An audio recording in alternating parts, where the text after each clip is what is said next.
Bonjour et bienvenue dans ce premier épisode de Bookalicious consacré à Tony Hogan m'a payé un ice cream soda avant de me piquer maman, écrit par Kerry Hudson et publié aux éditions Philippe Ray. Avant de commencer, nous tenons à vous dire un très grand merci pour l'accueil que vous avez réservé à Bookalicious. Vous avez été des dizaines à nous tweeter, à nous retweeter, à mettre des petits pouces verts sur la page, à liker la page Facebook, des centaines à voir la vidéo, à la partager, c'est absolument génial et merci beaucoup, magazine, professionnels, libraires, Livre Hebdo qui a été le premier à nous relayer et à croire en nous, particuliers, lecteurs, libraires, donc bibliothécaires, lecteurs aguerris.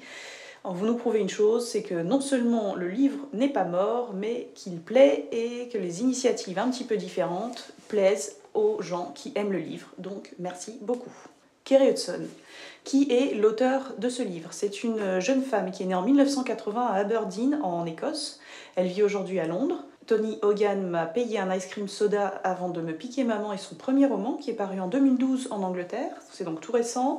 Et il a reçu un accueil très positif de la presse anglaise. Sur le petit rabat de la couverture, vous pourrez lire des critiques très enthousiastes de la part de The Observer, du Bookseller, du Guardian, du Herald. Il y a quelques interviews de Kerry Hudson qui sont parues dans la presse anglaise également. Elle est très discrète, très écrivain, j'ai envie de dire, dans sa personnalité. Elle a eu une enfance un petit peu difficile apparemment, dont elle s'est visiblement largement inspirée pour son premier livre, dont nous parlerons plus en avant après. Enfance marquée par une certaine dèche, pour ainsi dire, entre bed and breakfast miteux, hôtel d'accueil, famille d'accueil, allocation, etc. Mais elle reste très discrète, elle ne s'éternise pas sur son enfance et préfère la recycler dans quelque chose de plus positif et se tourner vers l'avenir. À noter une chose, Kerry Hudson, si vous souhaitez en savoir plus, sera interviewée par mes soins dans Gonzai d'ici quelques jours, donc restez vigilants, vous en saurez plus sur elle. Aujourd'hui, elle vit de son écriture journalistique et écriture littéraire, puisque son second roman va paraître en 2014 chez Chatto & Windus, qui avait déjà publié Tony Hogan, etc. On en saura plus dans le courant de l'année, il s'appellera Thirst, et on le guette avec une grande vigilance. Au niveau de ses activités, Kerry Hudson donne des cours d'écriture à la Ariane Foundation, qui est une association qui donne des cours justement d'écriture et des conseils à des écoles, à des particuliers, à des groupes de gens qui souhaitent se familiariser avec la technique narrative. Ça c'est très anglo-saxon, on n'a pas trop ce genre d'atelier en France, c'est peut-être un peu dommage. Voilà un petit peu qui est Kerry Hudson. Maintenant, de quoi parle son livre? En quelques lignes, on suit la vie de Jenny Ryan, petite fille qui naît dans une famille, d'une famille. Sans blague, une famille. Ok, tu refais ton claque. Non, c'est bon, ça tourne. Ça tourne. Tony Hogan m'a payé un ice cream soda avant de me piquer maman parle à la première personne de l'enfance de Jenny Ryan, petite fille écossaise qui débarque dans une vie pas très facile. Autour d'elle, sa mère, son oncle, plus tard sa petite sœur et sa grand-mère et tous les petits copains de sa mère, dont justement Tony Hogan, et qui donne son nom au livre, est un des petits copains de sa mère, pas très recommandable, et ça on verra un petit peu plus tard dans la chronique. Tout de suite, la chronique. Quel est mon avis sur Tony Hogan m'a payé un ice cream soda avant de me piquer maman? Avant d'entrer dans le vif du sujet, petit aperçu rapide de ce type de littérature en Angleterre en particulier, puisque je parle et on parle beaucoup de littérature américaine, mais les Anglais sont également très bien placés dans un certain type de littérature. Avant tout, notre père à tous, leur père à tous serait Irvine Welsh, auteur de Trainspotting, très adapté au cinéma, livre très connu qui raconte les aventures, désaventures et déboires d'une bande de jeunes toxicos pas très favorisés et toutes leurs embrouilles.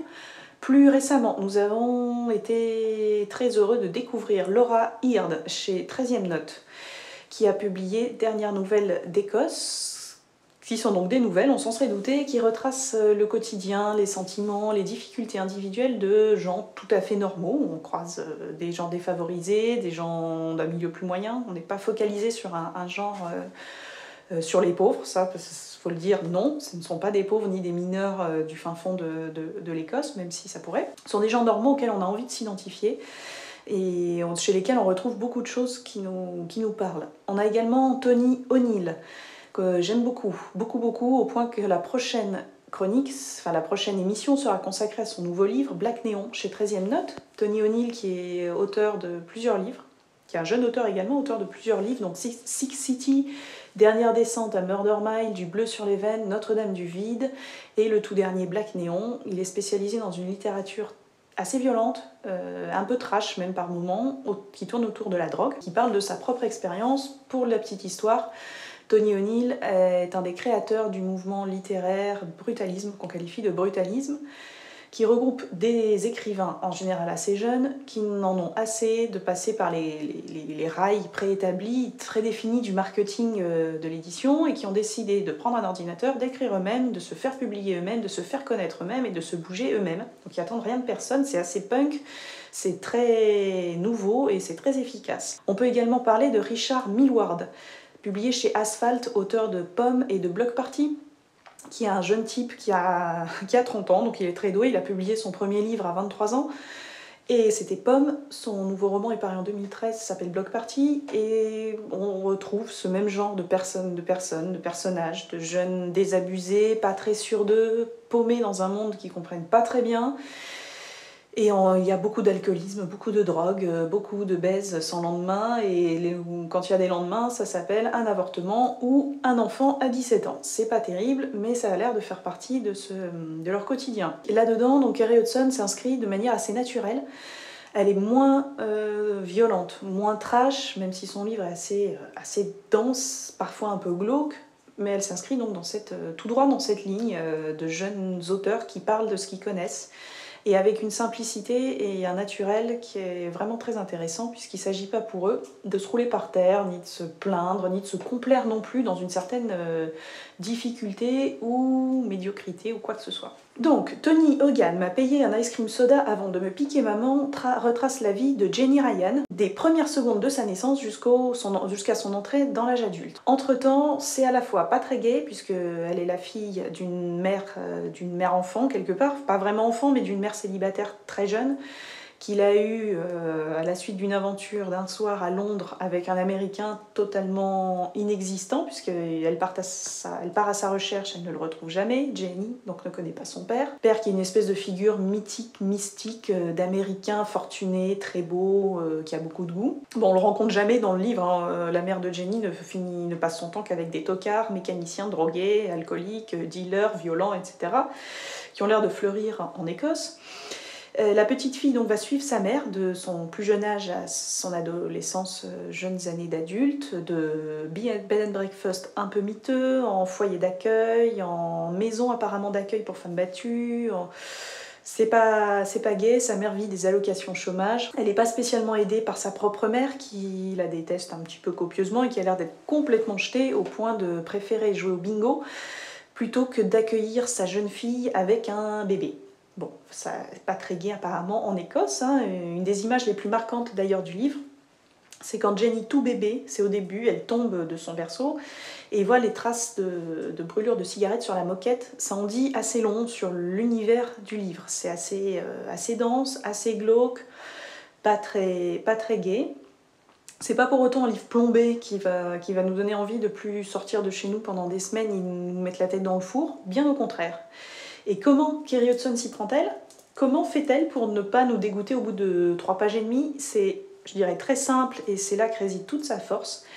C'est qu'elle fait parler donc son personnage, Jenny, de sa toute petite enfance à son adolescence, mais elle le fait parler, on pourrait dire, du lieu de son enfance avec la voix d'une adulte. Donc c'est pas une adulte qui parle de son enfance, c'est pas une adulte qui donne son vécu et qui retranscrit ce qu'elle a pu ressentir ou ce que son personnage a pu ressentir.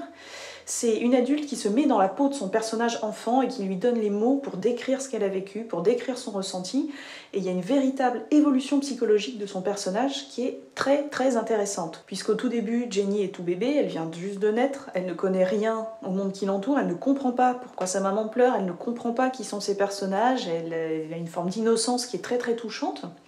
Et petit à petit, elle apprend différents sentiments qui pour nous adultes nous semblent évidents, mais qui pour un petit enfant, on s'en rend compte, ne sont pas très clairs. Hein. La frustration, la colère, il y a beaucoup de colère chez Jenny. Pas la colère qui va l'amener à aller brûler des voitures, mais une colère qui va devenir un moteur, qui va devenir sa force de vie et qui va l'amener non pas à en vouloir à sa mère, au contraire, mais à la soutenir, à essayer de la seconder comme elle pourra dans les moments difficiles. Quand sa petite sœur, parce qu'évidemment elle va avoir une petite sœur, déjà que c'était difficile de tenir les budgets avec un enfant, Iris, la mère de Jenny, aura un deuxième enfant du nom de Tiny, ça veut dire tout petit, et enfin ce sera son surnom, donc ce sera un petit peu compliqué. Et Jenny là-dedans va essayer toujours de soutenir sa mère, essayer de l'amener à autre chose, sans lui mettre la tête sous l'eau, sans lui en vouloir, malgré les cris, les disputes, les fins de mois difficiles, etc. Ça reste un livre où il y a beaucoup d'amour de cette petite fille pour sa mère, quelque part malgré tout, de cette mère vers ses enfants. Pas beaucoup entre les adultes, on n'a pas l'impression que les adultes s'aiment beaucoup. Il y a la mère d'Iris était très maladroite, mais elle aime pas beaucoup sa fille. Il y a un certain amour entre le frère d'Iris, donc la maman de Jenny, donc ce sera le tonton Frankie, qu'on imagine un peu avec une nuque longue et un débardeur sans manches façon rock voisine.